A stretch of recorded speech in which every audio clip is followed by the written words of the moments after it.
بكم مرة واحدة أخرى في حصتكم زينات ديالكم الجزء الثاني الحق الوقت باش نحكيو على هاد لوفراج هذا لو ديرني تابو اللي حركي ريستي en Algérie مع l'invité تاعنا Pierre Dôme, journaliste et auteur de ce livre enquête. Alors, bonjour. Bonjour. Ou plutôt bonsoir. Salam alaikum. Salam wa rahmatullah, bienvenue, marhaba. C'est un plaisir de vous recevoir. Merci. Alors, 500 pages d'un livre enquête, c'est comme ça que l'on présente à travers les différents comptes rendus de lecture à propos d'un sujet tabou, comme vous le dites dans le titre, les harkis. C'est une histoire assez tumultueuse déjà pour les Algériens, puisque c'est une histoire d'Algériens et d'Algériens en premier plan, et puis d'autre part c'est aussi une histoire tumultueuse entre Français, puisque les harkis avaient participé à l'effort de guerre colonial contre des Algériens qui participaient à l'effort de guerre libérateur. Pourquoi avoir choisi ce thème-là, précisément? Alors ça, c'est pour une raison bien simple, que je précise à vous, aux auditeurs, etc., que je n'ai aucun lien familial avec l'Algérie. Je ne suis pas un enfant de pied noir, je ne suis pas un enfant de harki, je ne suis pas un enfant de moudjahid, je ne suis pas un enfant de rien du tout, enfin juste de mon papa et de ma maman. C'est déjà ça. C'est déjà une très bonne chose. Ils n'ont aucun lien avec l'Algérie. Et eux n'ont aucun lien avec l'Algérie. Et d'ailleurs, même mon père n'a pas fait la guerre d'Algérie, ce qui est un avantage pour un chercheur sur l'Algérie. Je ne porte pas, en quelque sorte, le poids de la culpabilité d'avoir eu, par exemple, un père qui a pris les armes contre un peuple qui cherchait à se libérer. C'est quand même c'est dur, ça, quand on a un père qui a fait ça. Moi, c'est pas du tout le cas. Et donc, en fait, ma démarche est une démarche profondément journalistique. Je suis, à la base, je suis journaliste au monde diplomatique. J'écris régulièrement des longs reportages dans divers pays. Je suis un spécialiste de l'Algérie. Certains lecteurs se souviennent que j'ai écrit une enquête, là je vois beaucoup de jeunes, j'ai écrit une enquête sur les jeunes et la sexualité en Algérie, ce qui est aussi un sujet très tabou aussi. Chocho. Oui. On est bien d'accord. On ne va pas les interroger là tout de suite, là, les jeunes. Mais, oui, on va laisser ça pour après. Ça sera pour une prochaine fois. Et donc, ce qui m'intéresse en tant que journaliste, ce sont les sujets qui, à la fois, dont personne n'a parlé. C'est toujours très agréable, en tant que journaliste, d'être le premier à révéler un sujet. Et puis, aussi, les sujets gênants. L'idée, c'est de mettre, comme on dit, mettre le stylo là où ça fait mal. Là où ça fait mal. Et les harkis restaient en Algérie. Il faut bien préciser, puisque depuis de longues années, il existe en France des études très sérieuses sur les harkis, sauf que toutes ces études parlent des harkis pendant la guerre de libération et des harkis venus en France. Or, comme je le révèle dans mon livre, les harkis venus en France ne constituent qu'une toute petite minorité de l'ensemble de ces Algériens qui ont porté l'uniforme français pendant la guerre de libération. Et donc, la grande majorité des harkis, et c'est la grande révélation de mon livre, est restée en Algérie sans être tuée. Alors, vous écrivez sur les 40 500 harkis à qui l'armée française a proposé différents... 450 000. 450 000, oui, pardon. Je me perds. Malish. Différentes options, donc 210 000, c'est ça, non? Ont demandé à être licenciés avec prime, ou 21 000, parce que là, je ne sais plus, je me perds dans les zéros. Oui. Alors, 21 000 ont demandé à être licenciés avec prime. En effet. Donc, voilà. Et seulement 15 000 ont demandé à partir en France.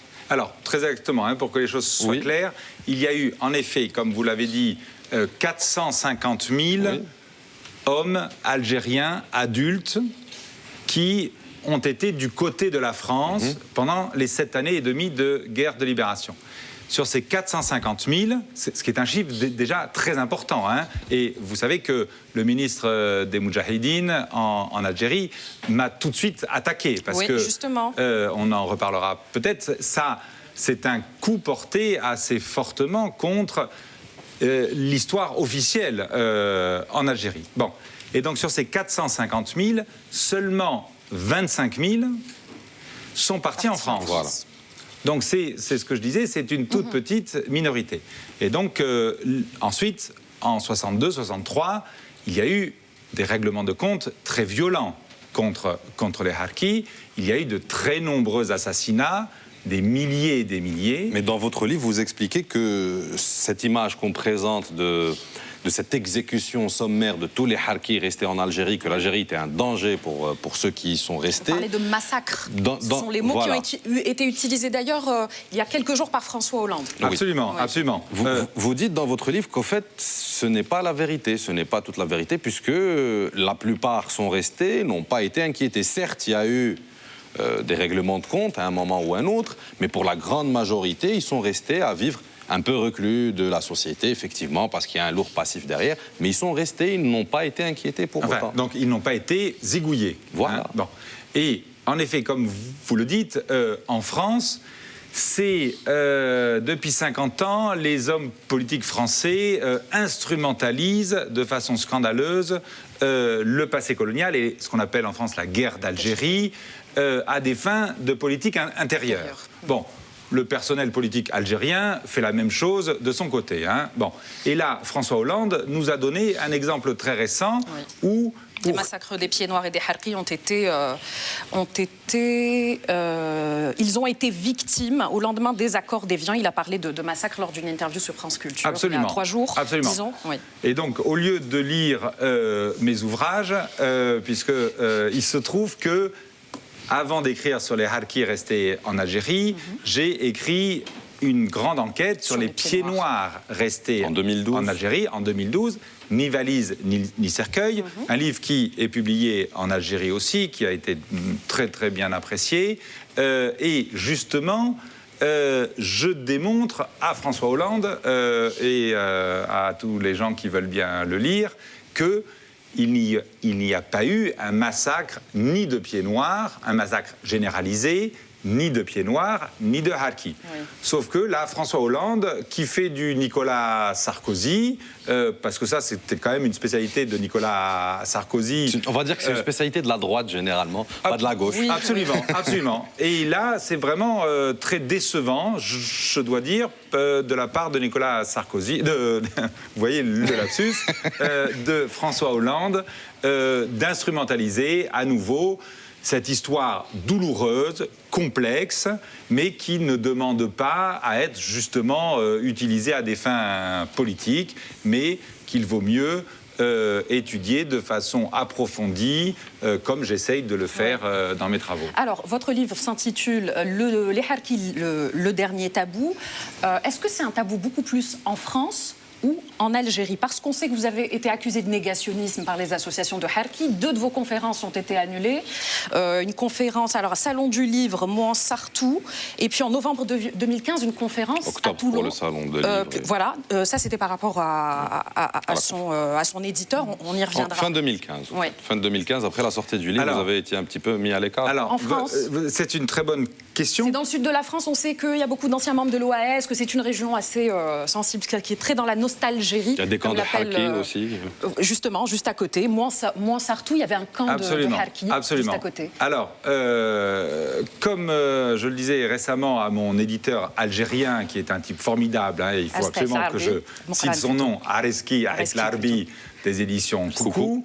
Je suis attaqué violemment en France et en Algérie, ce qui est bon signe. Ce qui est bon signe, ça veut dire que peut-être que j'ai fait du bon travail, peut-être que j'ai été objectif, hein, que je suis vraiment sur la ligne du milieu, celle qui cherche la vérité, puisque, en effet, en France, on va dire, tous les milieux Algérie française, héritiers de l'OAS, etc., ils ne supportent pas mon livre.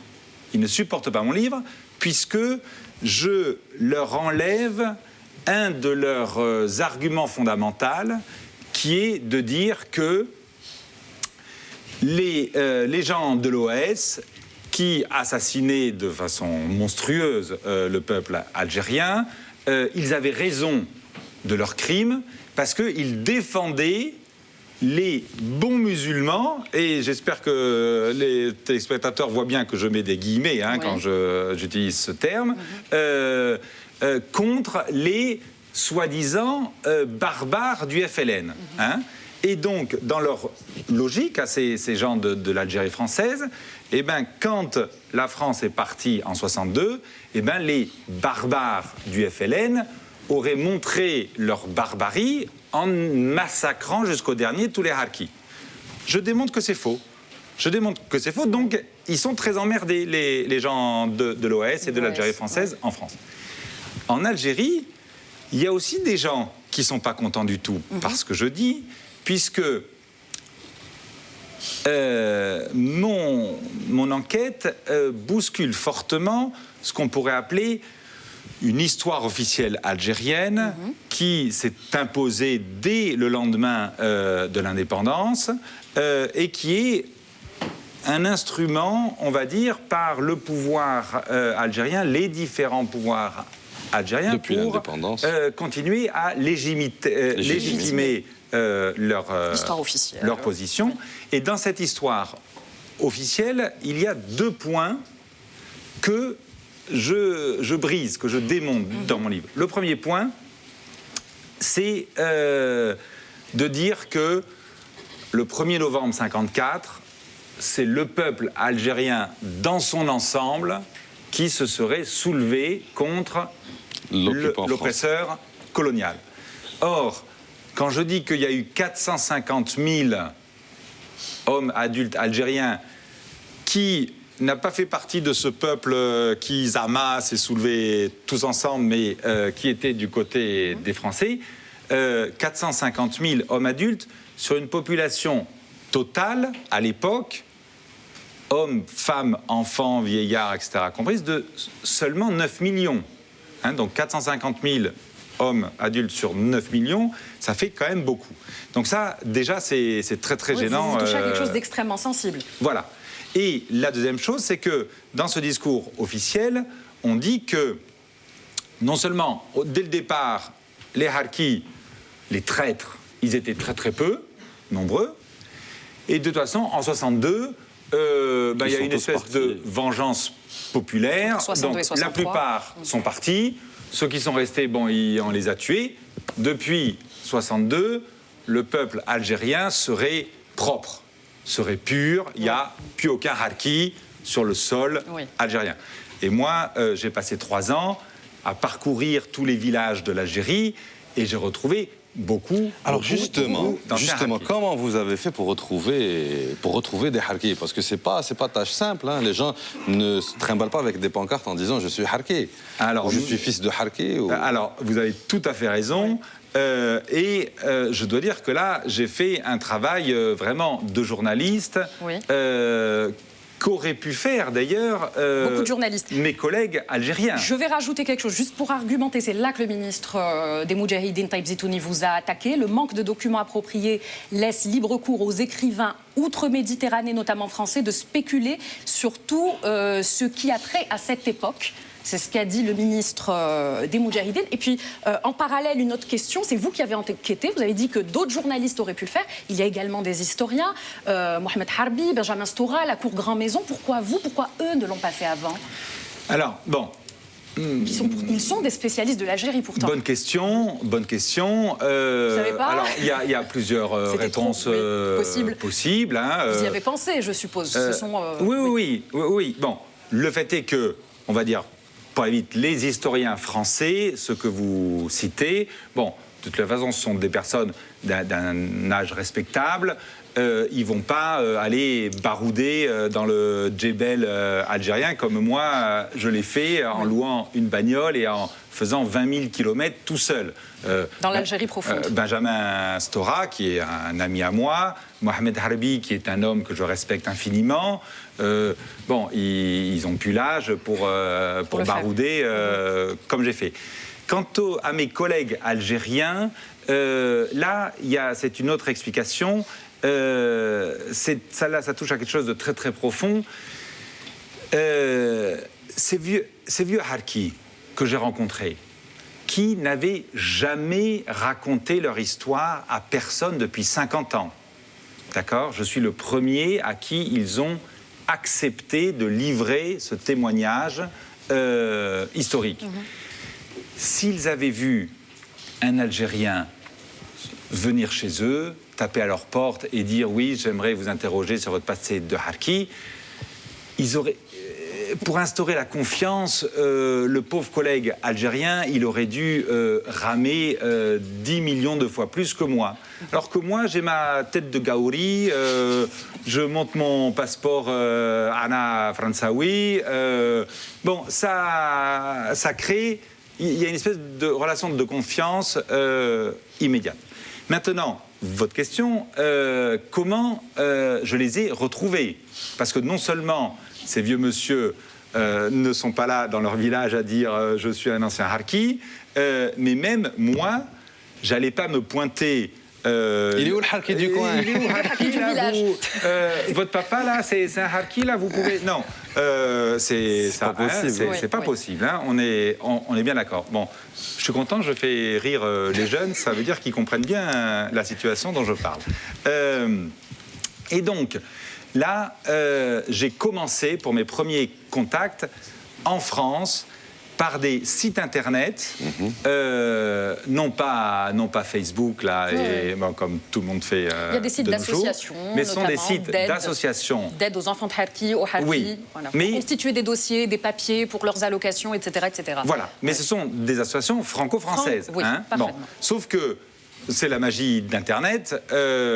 Il y a aujourd'hui, dans les petits villages, il y a des enfants de Harki qui vont dans les cyber le soir et dans l'anonymat du cyber, ils peuvent envoyer un message de détresse en France sur ces sites Internet en disant « Mon papa est dans tel village, c'est un ancien Harki, on est insulté tous les jours, on est marginalisé, est-ce que vous pouvez nous aider ?» Bon, alors les associations françaises ne peuvent pas les aider. Ça, c'est clair, je l'explique bien dans mon livre. Par contre, j'ai récupéré comme ça un certain nombre d'adresses e-mail et moi-même, j'ai envoyé des messages en disant « Je suis un journaliste français, je prépare un livre sur les Harkis restés en Algérie, j'aimerais bien vous rencontrer. » Ça, c'est pour la partie témoignage. Avec ces gens-là, vous ne pouvez pas avoir le chiffre de 450 000. Et on sait que le seul organisme à avoir ces chiffres, c'est l'ONAC, qui a un bureau à Alger. C'est l'Office national des anciens combattants. Français. Alors, j'ai en effet fait un travail énorme sur les chiffres, énorme sur les chiffres, et là, je suis inattaquable. Oui. Et c'est pas des élucubrations que... Comme ça, un jour, je me suis réveillé, il y a un chiffre qui m'est tombé sur la tête.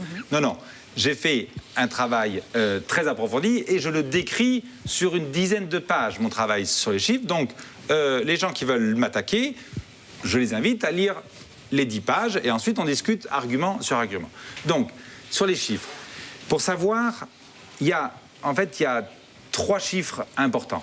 Il y a déjà le nombre d'Algériens, hommes adultes, qui s'est retrouvé du côté de l'armée française à divers niveaux, à un moment ou à un autre des 7 années de la guerre de libération. C'est ce fameux chiffre de 450 000. Oui, à différents niveaux. Oui, à différents niveaux. Gardes champêtres, dans différentes catégories. Dans différentes catégories, voilà, parce que, plutôt. En effet, là, bon, on ne va pas entrer dans les détails, mais il y a eu plein de catégories, de fonctions, etc. Bon, c'est pas, là, on dit Harki pour tout le monde, mais en fait, il y a plein de sous-catégories. Bon, ces 450 000, il y a eu des travaux très approfondis sur lesquels je m'appuie dans les archives de l'armée française, puisque, bon, ces 450 000, eh ben, ils travaillaient pour l'armée française, et donc l'armée française mettait des listes, mettait des noms, mettait des fiches, etc. Il y a 50 mètres d'archives à Vincennes de l'armée française, et donc là, je m'appuie notamment sur la dernière thèse de doctorat de François-Xavier Autreux, qui s'est tapé, lui, d'éplucher les 50 mètres d'archives. Bon, ça c'est le premier chiffre.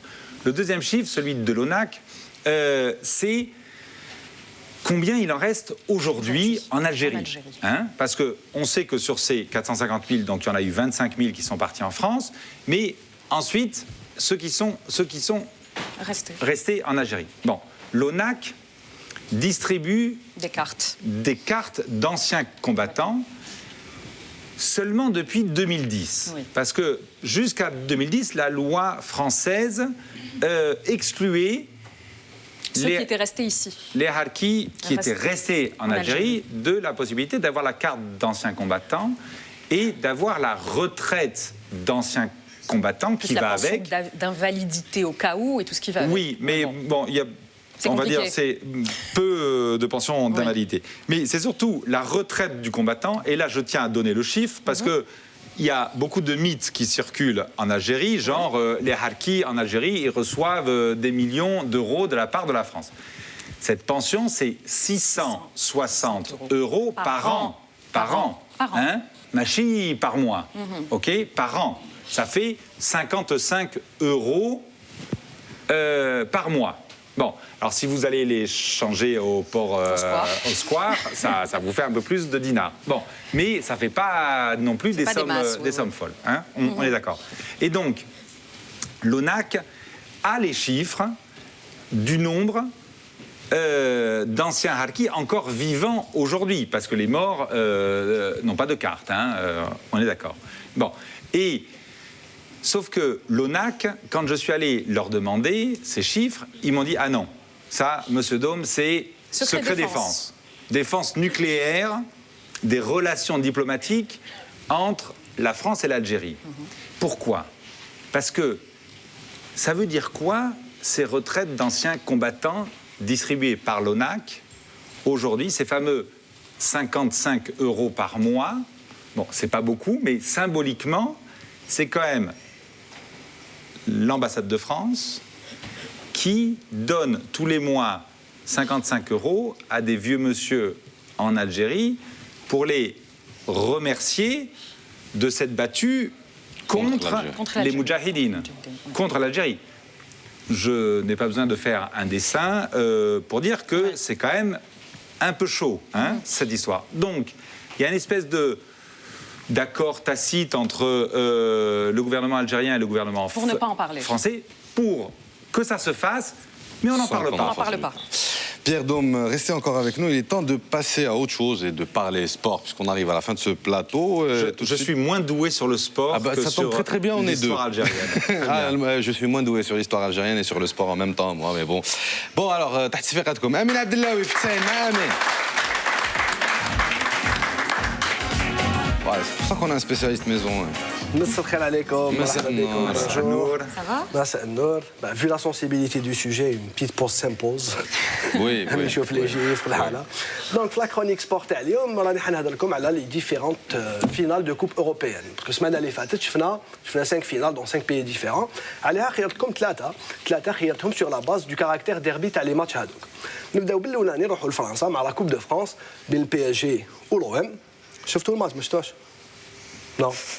T'as pas répondu, c'est qu'on l'a pas vu. D'accord. الماتش هذاك خلاص 4-2 PSG وزلاتان ماركا ان دوبلي. زلاتان اللي كان ديرني ماتش تاعو il a offert le 11e titre le PSG في les 4 dernières saisons هذوما. خيرتكم une petite vidéo نشوفوها ensemble la première vidéo ونكملوا.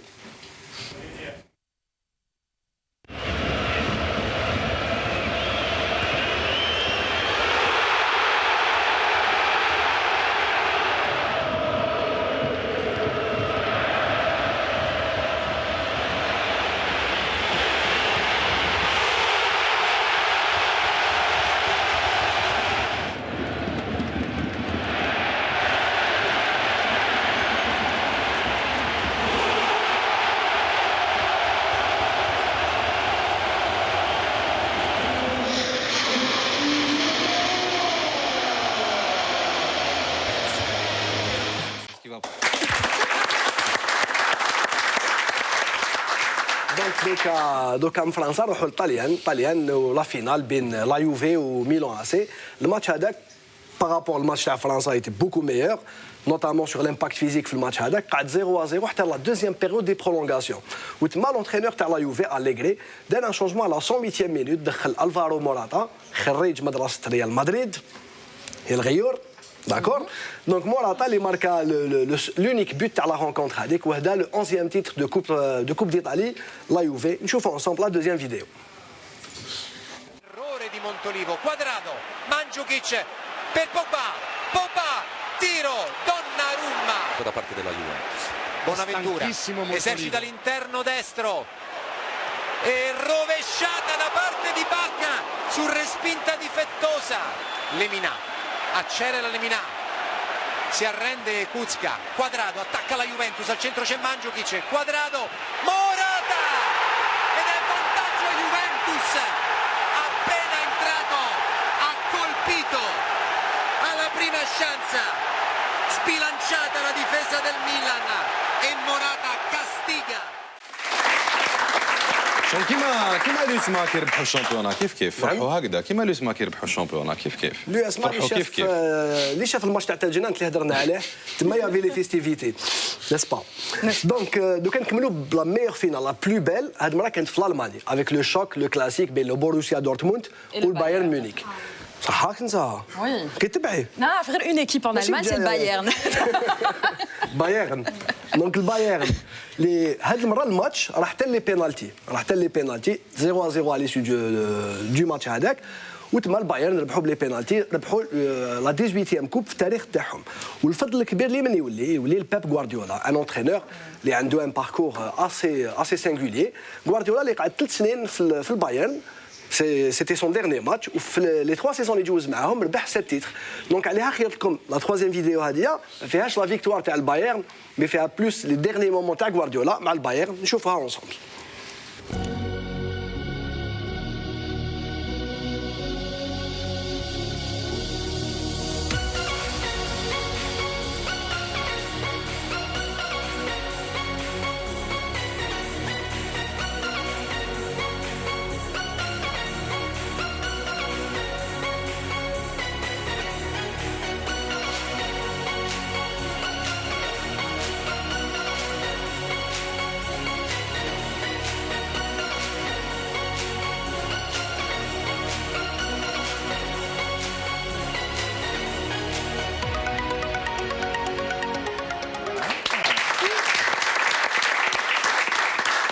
Donc les 3 finales sélectionnées هضرنا عليهم وغدوه نعاود نرجع وهاد المره on va parler tennis avec les internationaux de France Roland Garros. Roland Garros à demain inchallah امين عبد الله وفتانا من تصفيقاتكم Encore une fois. Bon, il nous reste moins de 2 minutes pour finir ce plateau. Alors, il y a beaucoup de questions que je suis obligée de... Tu as droit à une question. Oui, j'ai droit à une question. Je voulais vous poser une question sur votre éditeur Cedia. Vous avez parlé de censure ou de je ne sais pas quoi. Moi, j'ai envie de vous dire une chose, c'est que si vous n'auriez pas eu de visa, si réellement vous dérangiez ou que votre livre était vraiment mal accueilli ici, vous ne seriez pas ici avec nous sur le plateau, je pense. Alors, moi, ma dernière question concerne le livre. Alors ça, c'est la version algérienne. Le dernier tabou, les harkis restés en Algérie. Et ça, c'est la couverture en France. Ça commence plutôt par les derniers tabous. Et harkis, c'est beaucoup plus petit en bas. Pourquoi? Est-ce que le fait de mettre harkis en grand dans un livre en France, ça aurait gêné? Est-ce que c'est une question éditoriale? Alors, c'est en effet un choix de l'éditeur algérien. Je précise que le texte est rigoureusement le même. C'est le PDF qui a été envoyé par Internet de mon éditeur français à mon éditeur algérien. Donc, le texte est strictement le même. Le même. Ça, c'est en France. En France, ça passe comme ça? Oui. En fait, en France, ça aurait tout à fait passé. Le fait est, je pense, mais je parle à la place de mon éditeur, je pense qu'en Algérie, quand vous allez dans une librairie, quand vous voyez harki en gros, ça vous accroche l'œil. Et en France, c'est le tabou qui accroche. Et en France, c'est peut-être le tabou. Mais c'est uniquement pour cette raison. Sinon, puisque vous avez tout de même parlé des visas, je précise que la politique des visas en Algérie, en ce qui me concerne, en tant que journaliste qui fait du très bon travail reconnu par les autorités algériennes. Oui, sur le monde diplomatique. Dans le monde diplomatique et dans mes livres, en fait, c'est pas noir ou blanc. C'est-à-dire que je pense qu'en Algérie, il existe des autorités algériennes qui savent que mes livres touchent des sujets très sensibles, gênants, certes gênants, mais importants pour la société algérienne. Et donc, il existe en Algérie des gens du pouvoir qui pensent positivement à l'avenir de l'Algérie.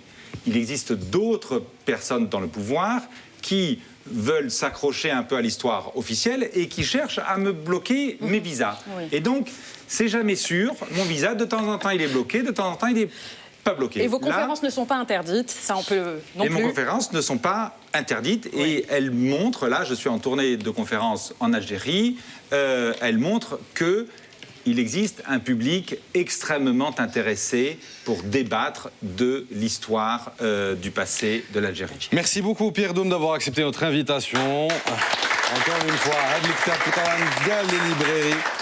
Édition Coucou, le dernier tabou, les harkis restés en Algérie, 1200 dinars algériens. Hein, chez tous les bons libraires, on va dire. Comme il y a très peu de libraires, ils sont tous pages, bons. oui. Voilà, 500 pages, c'est un livre à avoir dans sa bibliothèque parce que ça, c'est un livre d'histoire qui nous change, on va dire, qui nous change de ce qu'on a l'habitude de lire. Merci beaucoup encore une fois d'avoir accepté notre invitation. Merci à vous.